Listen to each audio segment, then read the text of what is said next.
Prairie Mosaic is funded by the Minnesota Arts and Cultural Heritage Fund with money from the vote of the people of Minnesota on November 4, 2008. The North Dakota Humanities Council, a nonprofit, independent state partner of the National Endowment for the Humanities. The North Dakota Council on the Arts, and by the members of Prairie Public.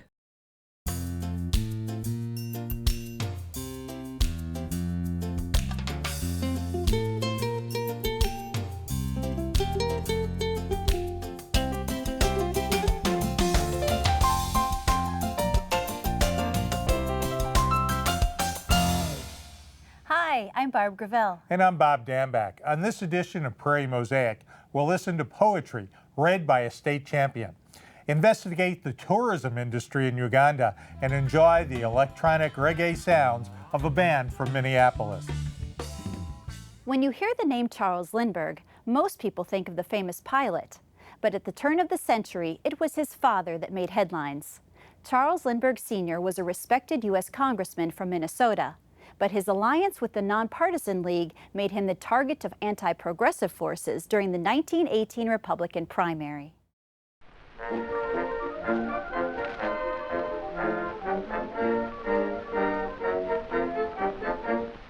Johnny, get your gun, get your gun, get your gun. In the spring of 1918, the Nonpartisan League and an accompanying Workers' Nonpartisan League, which had been organized in Minnesota, chose to run Charles A. Lindbergh, the father of the famous flyer, for governor.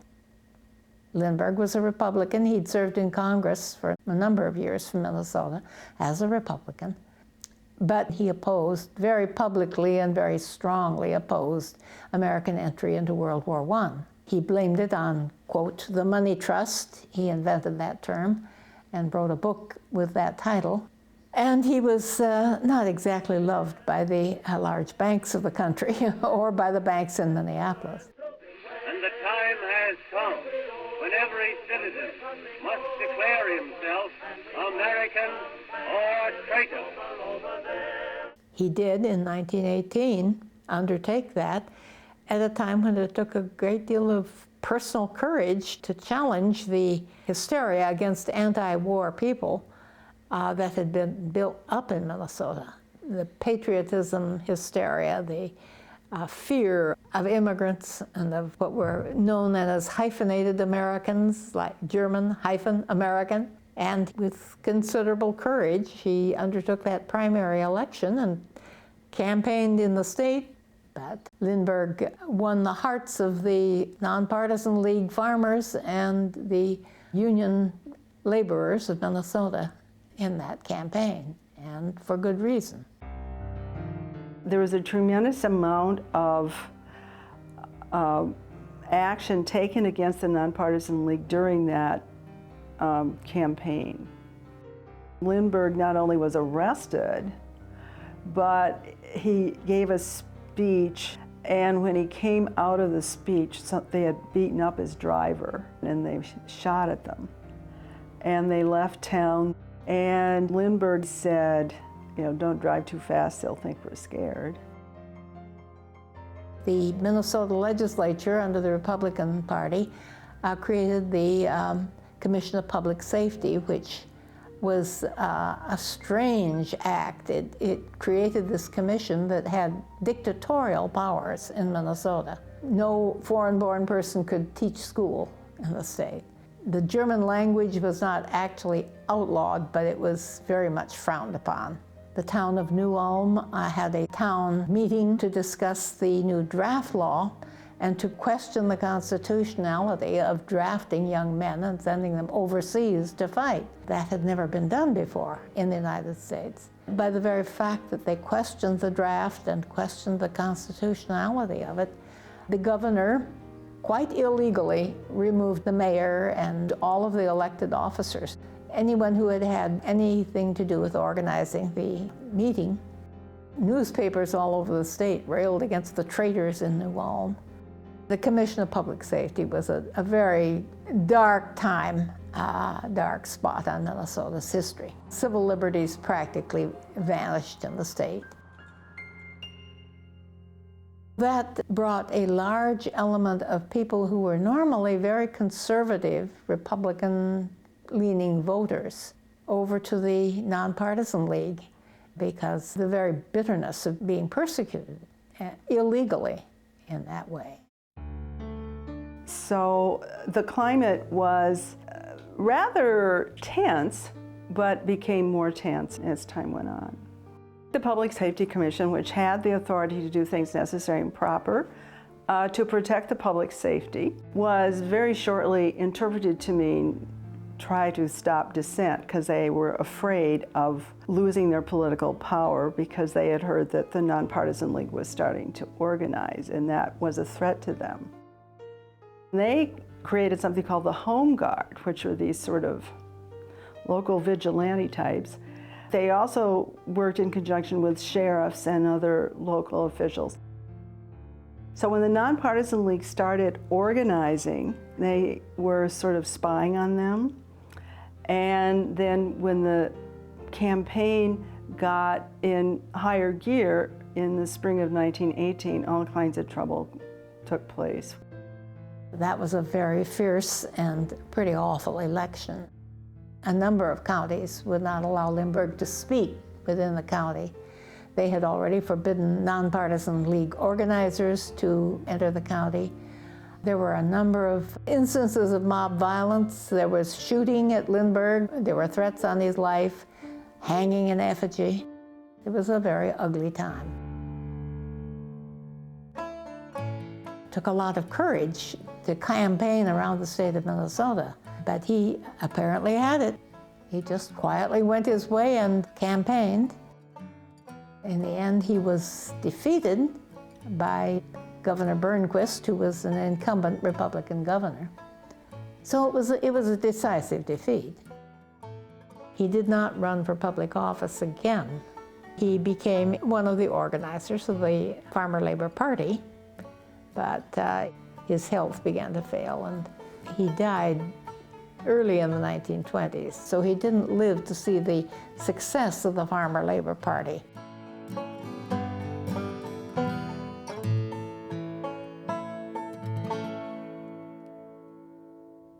Poetry Out Loud is a contest that encourages the nation's youth to learn about great poetry. This program helps students master public speaking skills, build self-confidence, and learn about their literary heritage. Janessa Hensrud of Northwood High School was North Dakota's 2013 State Poetry Out Loud champion. Throughout the competition, she learned more about poetry and herself.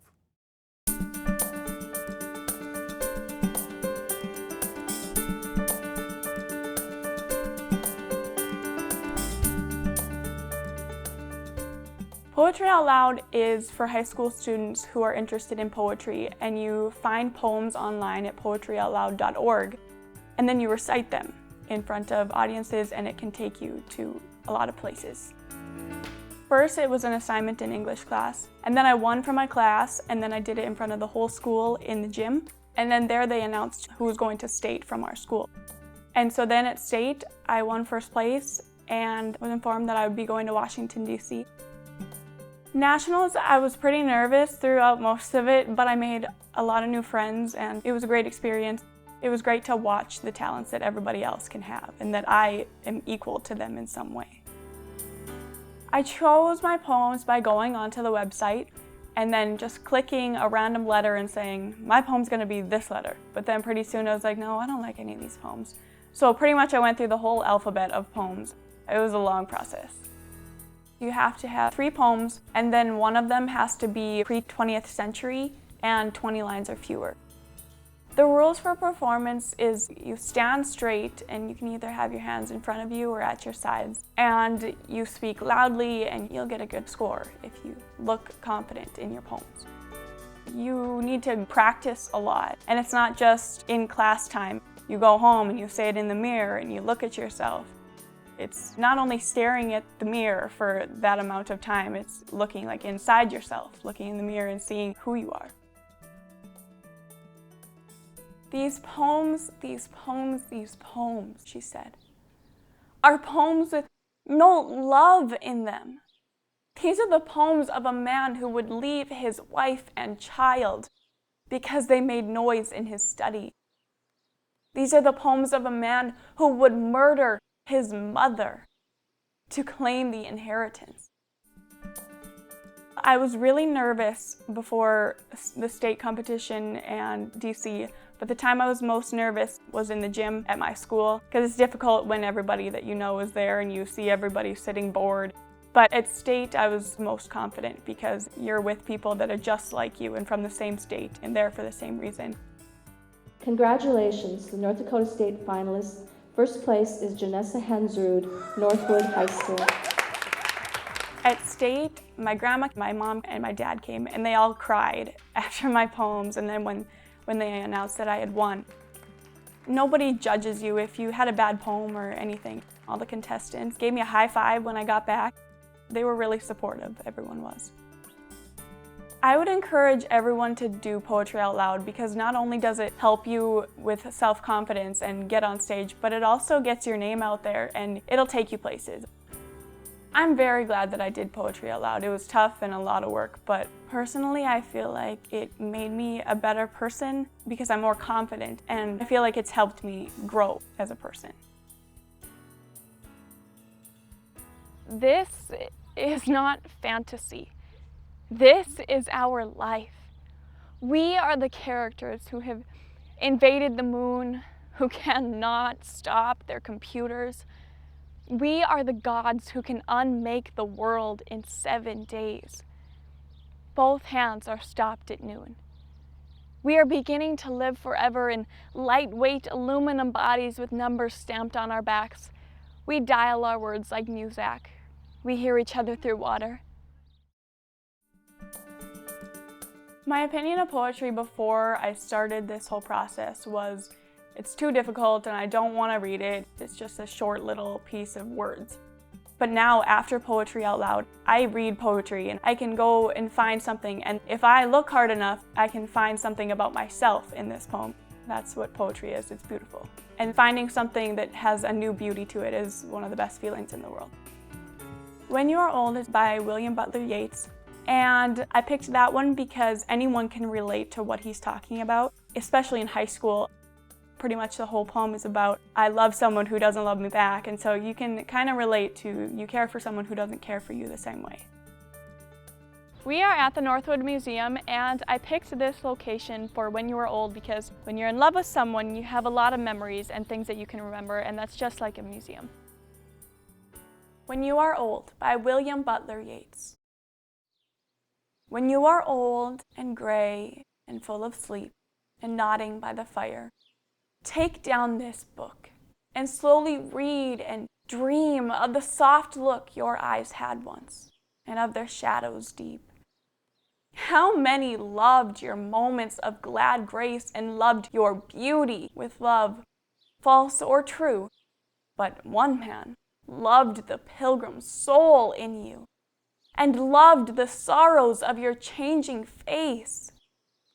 And bending down beside the glowing bars, murmur, a little sadly, how love fled and paced upon the mountains overhead and hid his face amid a crowd of stars.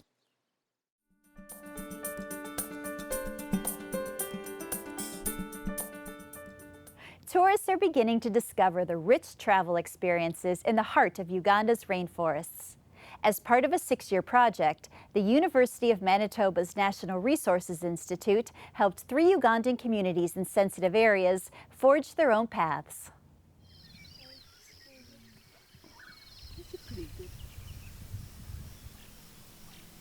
I'm currently wrapping up a 6-year CETA project in Uganda where we're working to enhance rural livelihoods with sustainable tourism. Agriculture has always been the #1 industry in Uganda, but tourism is a very close #2. The concept is that by providing incomes based on the wildlife capital of Uganda, local people will generate income and therefore support conservation initiatives in the country.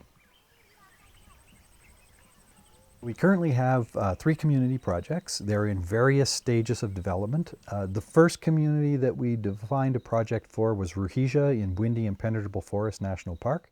We were actually doing an analysis in Winnipeg trying to determine which communities we were going to be working with when we received a phone call from Ugandan Wildlife Authority letting us know that Ruhija was going to be opened up for gorilla tourism. It's really quite an exciting opportunity. Really nothing quite like it. I think it's really important that people think, why am I paying this amount of money to see gorillas? Well, there's one gorilla on the planet for every 10 million human beings, just to give people a sense of how rare they actually are. Ruhija had previously not had any tourists other than a few birders coming through. Tourists didn't stay there, and we knew that once gorillas were habituated in the area and tourists started coming, there'd be a bit of a land rush. So we immediately engaged the community to say, what is it you'd like to do as a tourism initiative? And through a process of a number of community meetings, group workshops, we came to the concept that the first thing we would fund was a community tented camp. The largest is the Ruhija Gorilla Friends Community Rest Camp, which was the first one to be funded. As a condition of funding, 20% ownership of the Gorilla Friends tented camp belongs to the community at large to help fund other initiatives in the community. In Kibale National Park, many of the communities surrounding the park are agricultural. And Kibale National Park is known for its primate population, which are fairly clever animals, and which frequently raid crops.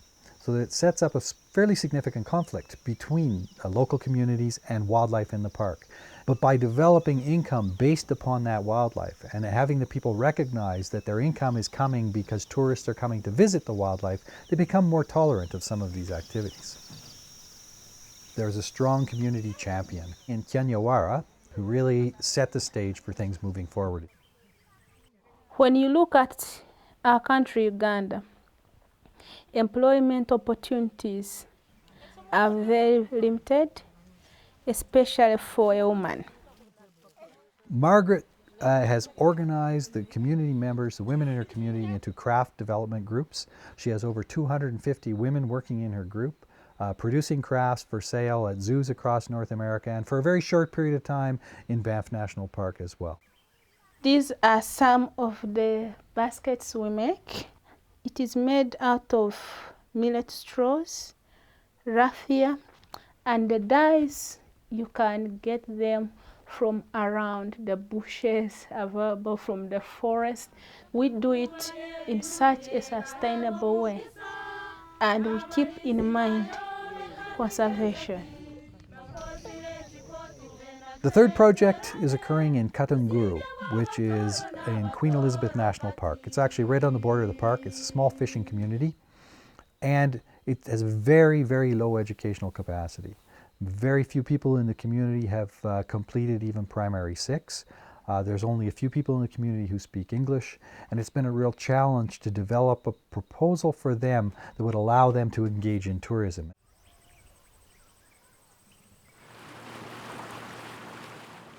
Early on in our discussions with that group, we were able to work with the Ugandan Wildlife Authority and got permission for them to operate a boat launch on the channel, which had the potential to generate a lot of income, but would be very costly to get started and very difficult to bring that community up to the capacity where they'd be able to manage it. It's still there as a possibility for the future as they begin developing other initiatives.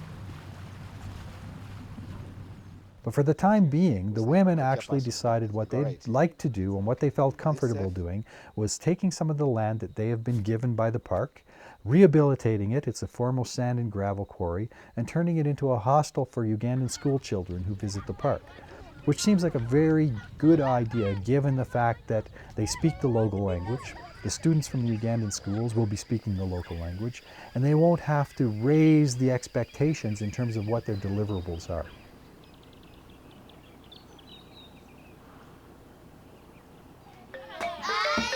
The Ugandan people are warm, open, friendly, incredibly happy to see tourists in their country. The most recent statistics from the Ugandan Tourism Board show that about 1 million, close to 1 million tourists, maybe 800,000, 900,000, visited in 2011. And those numbers have increased almost tenfold since the late 1990s. So numbers of tourists are increasing rapidly. Some of our research shows, however, that a lot of those tourists aren't the typical nature-based tourism. About 50% of them are actually here as volunteers, working in the country with NGOs, religious organizations, etc. And probably only about 25% are actual nature tourists. So what that says to me is that there's tremendous potential to expand the nature-based tourism offerings in Uganda.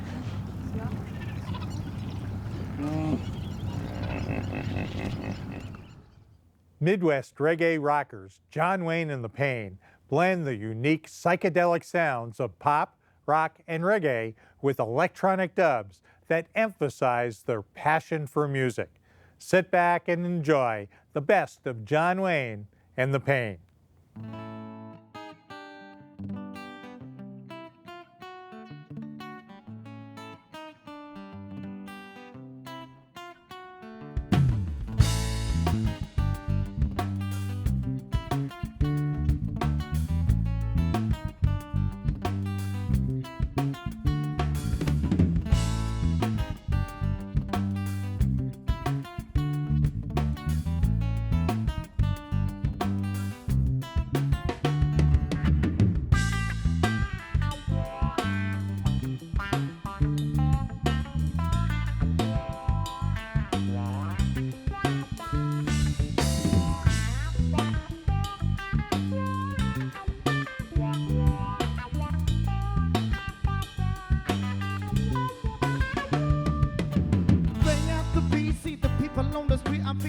For a while with the Friday night smile, fine smelling ladies wanna drive Mercedes.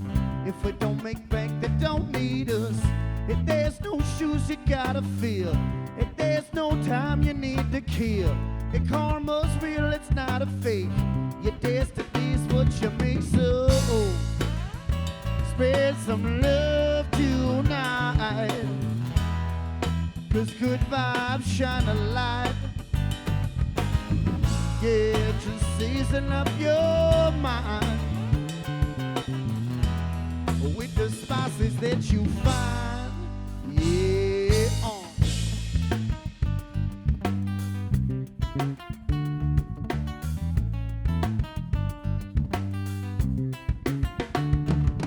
Well, I've been in jail once or twice, and it wasn't too cool, no, it wasn't too nice. But I'm bound to the Lord like I'm bound to have flaws, and I don't know nothing about you. But if there's no shoes, I gotta feel. If there's no time, I need to kill. If karma's real, it's not a fake. My destiny's what I make. So spread some love tonight, 'cause good vibes shine a light. Yeah, just season up your mind with the spices that you find. Yeah,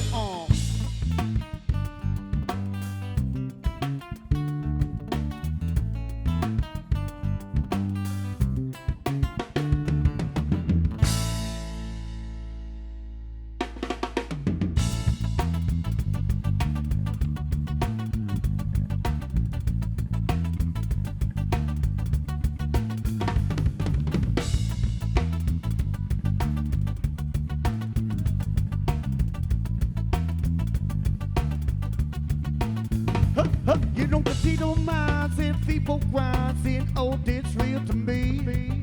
Opinions slide and those of time are not what I will be. No coming up on this, say come on and shake it down. Do the happens often sound. Look at all the love we found inside this shady the town. Say look around, say look around. Inside a bubble of the Dakota 58103.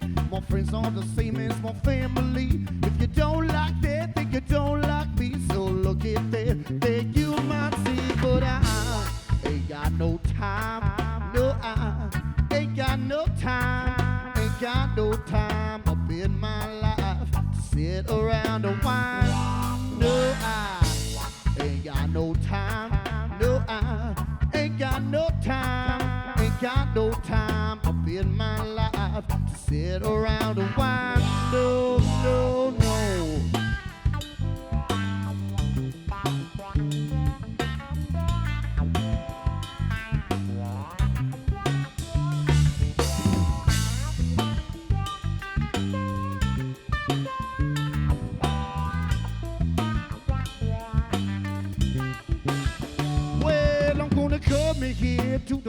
go, yo, and I'm gonna get down with y'all. I came to get down with y'all, cause every time I came down, y'all get out your seat and jumped around. Every time, every day, we got the freestyle flowing. You don't stop knowing if it's nothing to deed with the itty bitty John Wayne flow. Thanks for coming to the show. Bring out the beat, see the people on the street. I'm feeling fine for a while with the Friday night smile. Fine smelling ladies wanna drive Mercedes. If we don't make bank, they don't need us. If there's no shoes, you gotta feel. If there's no time, you need to kill. If karma's real, it's not a fake. Your destiny's what you make,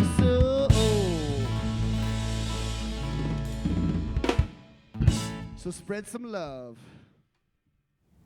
If you know of an artist, a topic, or an organization in our region that you think would make for an interesting segment, please contact us at prairiemosaic@prairiepublic.org. I'm Barb Gravel. And I'm Bob Dambach. Thank you for joining us for this edition of Prairie Mosaic.